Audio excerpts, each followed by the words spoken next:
Welcome back. Hour 3. Ted Cruz throwing in the towel last night, a little sooner than expected, caught us all off guard. It's got to be tough to go from campaigning. Every day you're in a different bed. You're waking up in a hotel somewhere, and you're going to some chicken dinner, state fair, you're meeting people, and it all comes to a screeching halt. Psychotherapist Jill Payne stops by. We love to peel the onion and on topics like this because that's a big life changer. Jill, how you doing via Skype?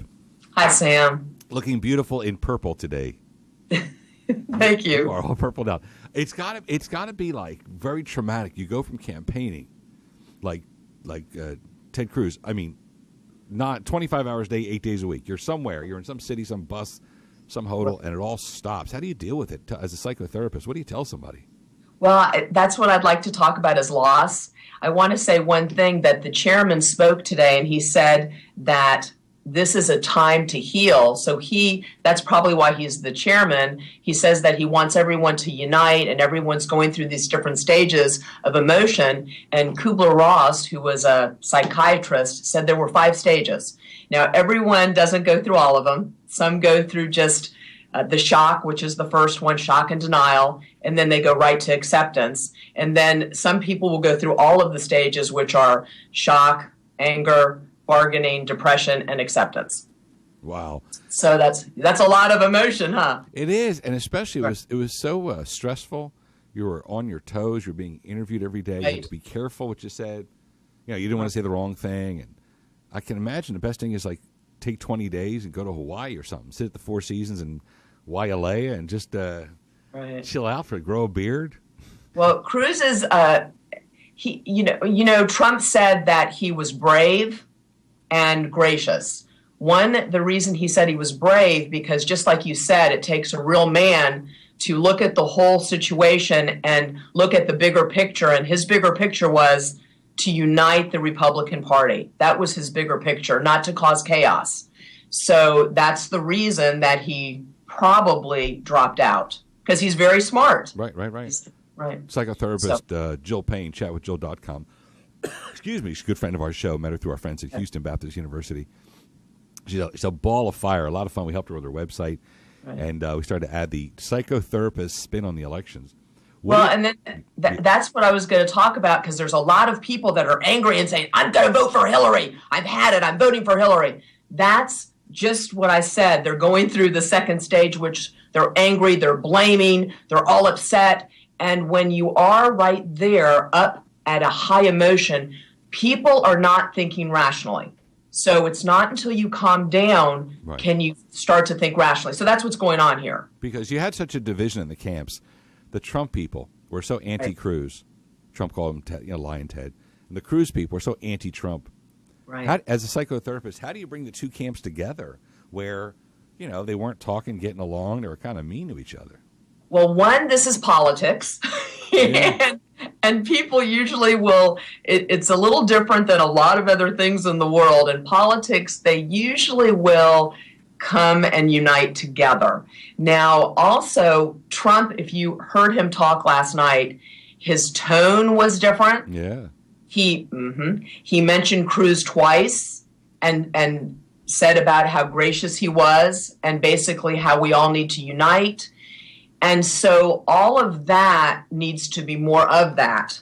So, and I'm thinking we're going to see more of the calmness and uniting and listening more to all of the Republican Party, the conservatives, the more moderate. So Jill Payne, that's what I'm psychotherapist. Let me ask you this, visually speaking. Yes. Visually speaking. Yes. Trump and the Cruz, they put on their game face when they're on stage. But Trump last night brought up his wife, who's really pretty, Melania. Yeah, she is pretty. Smoking hot daughter, Ivanka, standing next to him. And then he was surrounded by women. Yeah, right. The other daughter-in-law was married to, I think, Barron. I mean, a beautiful blonde. And there was a fourth blonde off camera on the stage. Does that help or hurt from a psychotherapist point of view? You surround yourself. He's an older guy. He's kind of meaty. I'm not dissing. I'm just saying he is. But he surrounded himself with hot babes. I mean, smoking hotties. Does that visually help the cause or visually hurt the cause? Let's say it's from a psychotherapist point of view. I'm going to say it will help. Okay. And I'm going to say for a couple of reasons. One, humans love beauty.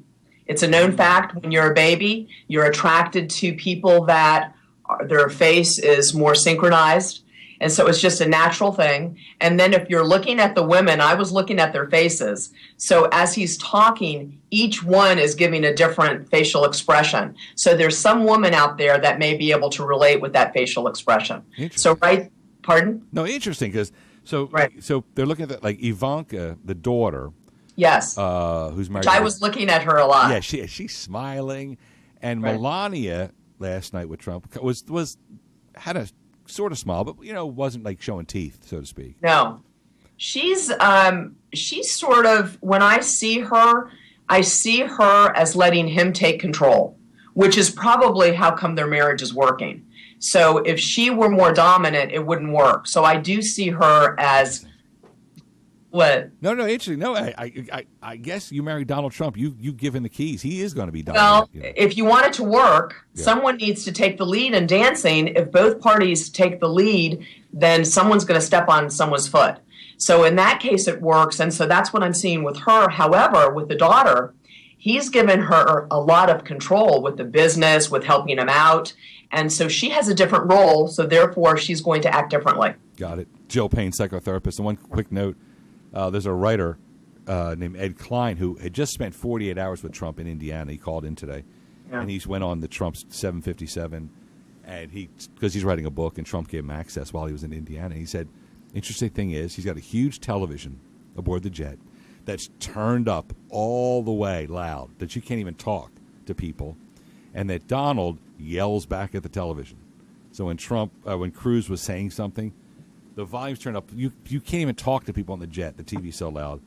And that Donald yells at the TV when Ted Cruz was talking.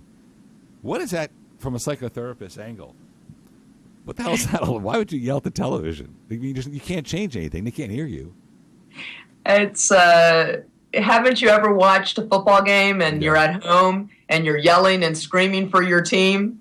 It's the same type thing. You're getting involved in it. You're really relating with what is going on. Outstanding. The only show with a psychotherapist is part of our crew. That's outstanding. On Skype, Jill Payne, chatwithjill.com. Jill, always appreciate when you take time to You're wonderful. Peel the psychotherapeutic onion, or whatever that word is, on the candidates. Yes. All right. Well, happy Wednesday. I'll talk to you next Wednesday at this time. Yes. You take care. Have a great week. Thank you. Psychotherapist Jill Payne on the show. Back in a second.